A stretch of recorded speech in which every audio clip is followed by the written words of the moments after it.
குறைபாடுகளோடு தவிப்பவர்களுக்கான உளநல முறைகள். Psychotherapies for those who struggle with physical disability. தடைகள் நம்மை தடுப்பதற்கு அல்ல, நாம் தாண்டும் உயரத்தை கூட்டுவதற்கே. ஸ்டீஃபன் ஹாக்கிங்ஸ் அவர் என்ன சொல்கிறாரு அப்படின்னா, உடல்நல குறைபாடுகள் எத்தனையோ இருந்தாலும் தனது அறிவாற்றலால் பிரபஞ்சத்தின் ரகசியங்களை உலகிற்கு சொன்னவர் ஸ்டீஃபன் ஹாக்கிங். இயலாமை என்பது உடலில் இல்லை, மனதில்தான் என்பதை நிரூபித்த மாபெரும் ஆளுமை. ஆப்ரஹாம் மாஸ்லோ இவர் ஒரு உளவியலாளர். இவர் ஒரு 5 படிநிலைகள் சொல்லுவார். நிறைய நேரம் நம்ம நிறைய பேர் பிச்சை எடுக்கிறத பார்த்துருக்கோம்ல, அவங்களோட உளவியல் தேவை அது பூர்த்தி ஆகும்போது என்ன ஆகும்? அன்பு தேவை வரும். அது பூர்த்தி ஆகும்போது சுய உணர்தல், மரியாதை அப்படின்னு சாதிக்க வேண்டிய உடலியல் தேவையும் அன்பு தேவையும் பூர்த்தி ஆகும்போது எந்த ஒரு நபரும் சாதிக்கணும் அப்படின்னோடு உத்வேகத்தோட வாழ்க்கை தொடங்குவாங்க. உடல் குறைபாடு என்பது ஒரு நபரின் இயக்கம், வலிமை அல்லது ஒருங்கிணைப்பு குறைவாக இருக்கும் ஒரு நிலையை குறிக்கிறது. இது சில அன்றாட செயல்பாடுகளை செய்வதை கடினமாக்குகிறது. இத்தகைய குறைபாடுகள் பிறப்பிலிருந்தே இருக்கலாம் அல்லது விபத்துக்கள், நோய்கள் அல்லது காயங்கள் காரணமாக பின்னர் ஏற்படலாம். நமக்கு தெரியும் உடல் தான் பாதிக்கப்பட்டிருக்கும், பட் அவங்களோட புத்திசாலித்தனம், உணர்ச்சிகள் அல்லது உள்ளார்ந்த திறனை அது குறைப்பதில்லை. இருப்பினும் உடல் ஊனமற்றவர்கள் பெரும்பாலும் நடமாட்டம், சுதந்திரம் மற்றும் சமூகத்தில் பங்கேற்பது தொடர்பான சவால்களை எதிர்கொள்கின்றனர். நிறைய நேரம் அவங்க வரும்போது டக்குன்னு நம்ம ஓடி வர்ற மாதிரி வர முடியாது. அவங்களுக்குன்னு ஒரு ரேம்ப் வேணும், அவங்களுக்குன்னு ஒரு ஸ்பெஷல் டாய்லெட் வேணும். போக்குவரத்து நம்ம நினைக்கிற மாதிரி யாராவது வந்தால் நம்ம டக்குன்னு தொத்திட்டு பைக்கில் வர்றதும் அல்லது பஸ் ஏறி வர்றதும் முடியாது. ஸோ இந்த அணுகல் வசதியின்மையும் அவங்களுக்கு ஒரு தடைகளாக இருக்குது. அவங்க வாழ்க்கையை வடிவமைப்பதில் அன்றாட பழக்க வழக்கங்கள் மிக முக்கிய பங்கு வகிக்கின்றன. பழக்க வழக்கங்களில் காலையில் எழுந்திருப்பது, தனிப்பட்ட சுகாதாரம், சாப்பிடுவது, வேலை செய்வது, உடற்பயிற்சி செய்வது, ஓய்வெடுப்பது மற்றும் ஓய்வு நேரத்தை செலவிடுவது போன்ற அன்றாட செயல்களும் அடங்கும். நமக்கு ஒரு 10 நிமிஷம் ஆச்சுன்னா அவங்களுக்கு ஒரு 20 நிமிஷம் ஆகலாம், அவ்வளோதான் டிஃப்ரென்ஸ். பட் அவங்களால செய்ய முடியும். ஸோ இந்த வகுப்போட நோக்கம் என்ன? வாசிங்க. உடல் குறைபாடு ஒரு மனிதருக்கு பல்வேறு காரணங்களால் ஏற்படலாம். உடல் குறைபாடு உள்ளவர்களின் உணர்ச்சி, மனநிலை மற்றும் சமூக சவால்களை புரிந்து கொள்ளவும், அவர்களின் வாழ்க்கையை பாதிக்கும் உளவியல் காரணிகளை அடையாளம் காணவும், அவர்களுக்கு தேவையான வழிகாட்டல் மற்றும் சிகிச்சை அணுகுமுறைகளை அறிந்து கொள்ளவும் வாய்ப்பு ஏற்படுத்துதல். இந்த வகுப்பில் நம்ம என்ன கற்றுக்கொள்ள போகிறோம்? உடல் குறைபாட்டின் உளவியல் அடிப்படை அமைப்பை புரிந்து கொள்ளுதல், உடல் குறைபாடு உடையவர்களின் ஆழ்மன இயக்கங்கள் அவர்களின் தன்னம்பிக்கை எவ்வாறு பாதிக்கின்றன என்பதை அறிதல், சமூக மற்றும் உடல் ரீதியான சவால்களில் பன்முக பாதிப்புகளை உணர்தல், ஆரம்பகால தலையீடு. ஏன்னா ஹெலன் கெல்லர் அவங்க அப்படியே விட்டிருந்தா என்ன ஆயிருப்பாங்க? ஏதோ ஒன்றும் தெரியாத ஒரு பிள்ளைய அப்படியே இழந்து ஒரு மூலையில் இருந்து அம்மா தூக்கிட்டு போய் அப்படி தான் பண்ணியிருப்பாங்க. இந்த அளவுக்கு உயர்ந்திருக்காங்கன்னா ஏர்லி இன்டர்வென்ஷன், அவங்களுக்கு தேவையான ஆரம்பகால தலையீடுகள், ட்ரீட்மெண்ட், இதெல்லாம் தேவைப்படும் பகுதிகளை அடையாளம் காணுதல், அவர்களுக்கான உளநலம் மற்றும் மறுவாழ்வு பயிற்சி கட்டமைப்பை புரிந்து கொள்ளுதல். முக்கியத்துவத்தை பார்ப்போம். உடல் குறைபாடு பற்றிய தவறான கண்ணோட்டங்களை மாற்றி சரியான மதிப்பீட்டு மனப்பாங்கை உருவாக்குகிறது. உடல் குறைபாடுன்னு அவங்க ஒன்றும் இல்லை அப்படி கிடையாது. அவங்களுக்கு உடல் குறைபாடு இருக்குது, வேறு எல்லாமே நம்மளை மாதிரி தான். அடுத்து, உடல் குறைபாட்டிற்கு பின்னால் மறைந்திருக்கும் உளவியல் அறிகுறிகளை வெளிப்படுத்துகிறது. உரிய நேரத்தில் வழங்கப்படும் உளநல தலையீட்டின் அவசியத்தை விளக்குகிறது. பயனாளியின் மனக்குழப்பத்தை குறைத்து வாழ்வாதார தெளிவை அதிகரிக்கிறது. உடல் குறைபாடு உடையவர்கள் சமூகத்தில் முன்னேறுவதற்கான சரியான பாதையை காட்டுகிறது. சவால்கள் உருவாகும் விதவியல் காரணிகள், அதில் பிறவிலேயே ஏற்படும் குறைபாடுகள், விபத்துகள், நோய்கள், அறுவை சிகிச்சைகள் மூலமாக வர்றது, உடல் வலி, சோர்வு மற்றும் நீண்டகால உடல் சிக்கல்கள், உடல் செயல்பாடுகளில் ஏற்பட்ட திடீர் அல்லது படிப்படியான மாற்றங்கள், இவை ஒருவரின் தினசரி வாழ்க்கை நடைமுறைகளை மாற்றி மன அழுத்தத்தை உருவாக்குகின்றன. ஸோ பிறவியிலேயே ஏற்படும் குறைபாடுகள் அப்படின்னு சொல்லும்போது எனக்கு ஒரு செரிப்ரல் பால்சி கேட்டிருக்கீங்களா, பெருமூளை வாதம். இப்போ நிறைய நேரங்களில் பிள்ளைங்க வயிற்றில் இருக்கும்போது ஏதாவது நடக்கும், அல்லது திடீர்னு ஆப்ரேஷன் மூலமாக எடுக்கும்போது ஒரு ஃபோர்செப்ஸ் யூஸ் பண்ணுவாங்க இடுக்கி. அது ஒருவேளை பிரெயினில் டச் ஆகிடுச்சினாலும் அந்த பிரெயின் ரிலேட்டடாக இந்த cerebral palsy of different types வரும். இப்போ அது மாதிரி ஒரு குறைபாடுகளோட பிறந்தது தான் மன்வேந்திர சிங். அவர் புலந்தசகர் உத்தரப்பிரதேச மாநிலத்தில் உள்ளவங்க. அப்போ அவருக்கு என்னென்னா தசை விரைப்பு ரொம்ப இறுக்கமாக இருக்கும், ரொம்ப ஃப்ளெக்சிபிளாகவே இருக்காது தசை. அதுக்கப்புறம் கழுத்து நிற்கலை சரியா. அப்போ அவங்க அம்மா ப்ரொஃபஸர் பிரின்சிபல். இப்போ அவங்க அம்மா என்ன நினச்சாங்கன்னா, சரி பையனுக்கு அப்போ வலது பக்கம் ஃபுல்லாக போயிடுச்சு, இடது கை வச்சு எழுத வைப்போம் அப்படின்னு சொல்லி இடது கை வச்சு வெளியே. ஏன்னா அவங்களுக்கு புத்திசாலித்தனம் நம்மளை மாதிரி தான். அதனால் நீட்டாக அப்படி எழுதி. பட் அவங்களுக்கு எப்போவுமே ஒரு உதவி தேவைப்பட்டுச்சு. இடையில் அவங்க அப்பா இறந்தாங்க, மறுபடியும் பாட்டி தாத்தா வீட்டில் இருந்தாங்க. அவங்களோட வேலைகளை அவங்களே பண்ண ஆரம்பித்தாங்க.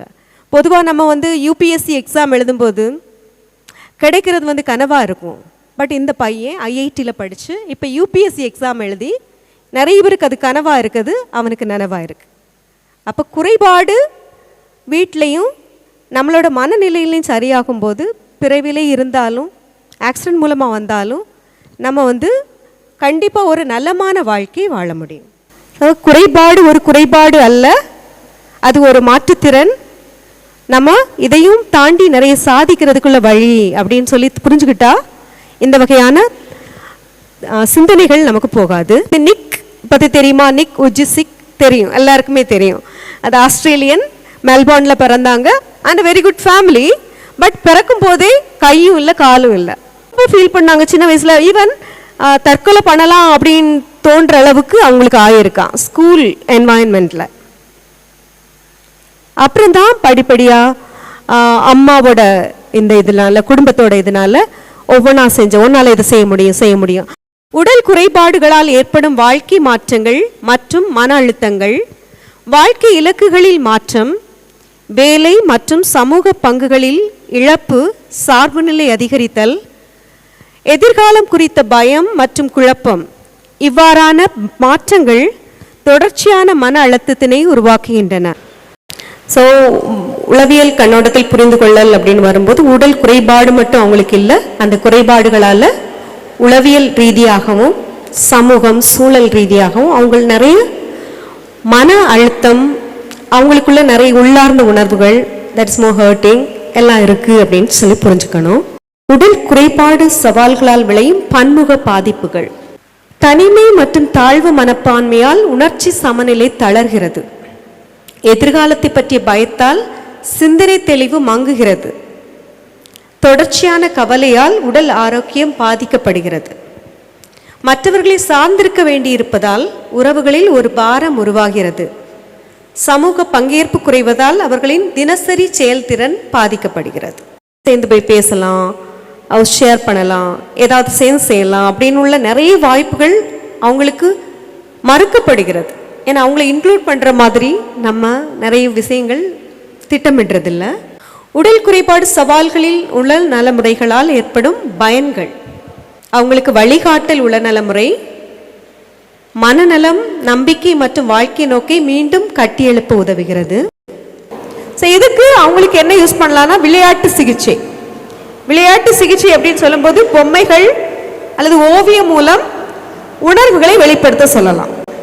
அறிவாற்றல் நடத்தை சிகிச்சை அப்படின்னா கோக்னிட்டிவ் பிஹேவியர் தெரப்பி. அதோட குறிக்கோள் எப்போ பொதுவாக எதிர்மறை எண்ணங்களை மாற்றுதல்.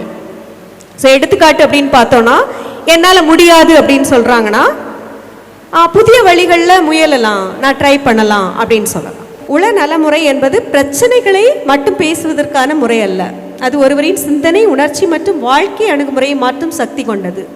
இப்போ சரியான நுட்பங்கள் பயன்படுத்தப்படும் போது சவால்கள் சுமையாக அல்ல, வளர்ச்சிக்கான வாய்ப்பாக மாறுகின்றன. ஸோ உடல் குறைபாடு வெவ்வேறு சூழலில் வெவ்வேறு காரணங்களால் வெவ்வேறு வயதினில் நம்மில் ஒரு பகுதியாகலாம். யாருக்கு வேணாலும் எப்போ வேணாலும் வரலாம். ஈவன் நான் நினைக்கிறேன் வயசு 90 வயசில் நம்ம இருக்கும்போது மெதுவாக தானே நடப்போம். ஸோ ஏதாவது ஒரு சுச்சுவேஷனில் we can become part of. அவ்வேளைகளில் அதை ஏற்றுக்கொண்டு தடைகள் நம்மை தடுப்பதற்கு அல்ல, நாம் தாண்டும் உயரத்தை கூட்டுவதற்கு என்ற நம்பிக்கையுடன் வாழ்வில் பயணிப்போம். நம் அனுபவங்களால் செதுக்கப்பட்டு புரிந்துணர்வுடன் பிறர் தன் நிறை அறிய துணை நிற்போம். வலியை குறைத்து மதிப்பிடுவது மற்றவர்களுக்கு இதை விட மோசமாக இருக்கிறது. கட்டாயப்படுத்தப்பட்ட நேர்மறை நீ கண்டிப்பாக பாசிட்டிவாக தான் நினைக்கணும், இதை ஏன் இப்படி நினைக்கிற, அப்படி இல்லை. ப்ராசஸ் படிப்படியாக நடக்கணும். அப்புறம் குறைபாட்டை ஒரு சோகமாகவோ அல்லது தண்டனையாகவோ கருதுவது அது செய்யக்கூடாது. சார்புத்தன்மை என்பது திறமையின்மைக்கு சமம் என்று கருதுவது. ஐயோ உனக்கு இது பண்ண முடியாதுல்ல, பார்க்க முடியாதுல்லம்மா, கேட்க முடியாதுல்ல, பாவம், அப்போ உனக்கு அப்படி கிடையாது. திறமையின்மைக்கு அது சமமாக கருதக்கூடாது. இப்போ நம்ம இது செய்யக்கூடாதது. நல்ல உளநல முறையின் விளைவு கண்ணியம் மற்றும் சுய அதிகாரத்தை மீட்டெடுப்பது, வெட்கமின்றி குறைபாட்டை அடையாளத்துடன் ஒருங்கிணைப்பது. எனக்கு காது கேட்கலையா, ஆமாம் எனக்கு காது கேட்காது கொஞ்சம் அப்படின்னு காது கேட்காதவங்களும் சாதிச்சிருக்காங்க. ஓகே, ஸோ மறுப்பின்றி மீள்திறனை உருவாக்குவது. மீள்திறனா ரெசிலியன்ஸ், திரும்ப வர்றது, ஒரு துன்பம் வந்தாலும் அதை தாண்டி வர்றது. ஒரு முழுமையான உணர்ச்சி பூர்வமான வாழ்க்கையை வாழ்வது. ஒரு குறைவான வாழ்க்கையில் எனக்கு இது இல்லை அதனால நான் இப்படி தான் இல்லை, ஒரு முழுமையான மகிழ்ச்சியான வாழ்க்கை இந்த இதோடு நான் இப்படி வாழ போகிறேன். அடுத்து விரும்பப்படும் உளநல முறையின் விளைவு குறைபாட்டை வெல்வது அல்ல, மாறாக கண்ணியம், சுய அதிகாரம், உணர்ச்சி பூர்வமான உண்மை மற்றும் அர்த்தத்துடன் வாழ்வது. உங்களுக்கு ஏதாவது குறைகள் இருக்கா அப்படிங்கிறதான் ஃபர்ஸ்ட் கொஸ்டினாக இருந்துச்சு. So each and every person கண்டிப்பாக ஏதாவது ஒரு குறைபாடுகள் இருக்கும். அதை நம்ம என்ன பண்ணக்கூடாது, வி ஹாவ் டு ரியலைஸ். அண்ட் அதே மாதிரி யாரையுமே ஹர்ட் பண்ணக்கூடாது. அவங்களுக்கு அந்த குறைகள் இருக்குன்னு சொல்லி அதை குத்தி காட்டி மறுபடியும் அவங்கள வேதனைப்படுத்தக்கூடாது. சோஃபார் நான் இது வரைக்கும் யாருக்காகவும் எதுவும் பண்ணதில்லை. But every one can do one thing. நம்ம யாரையுமே ஹர்ட் பண்ணக்கூடாது இந்த விஷயத்தில். நம்மளால் முடிஞ்சது we should not hurt any one. கை தட்டுங்க. Very good.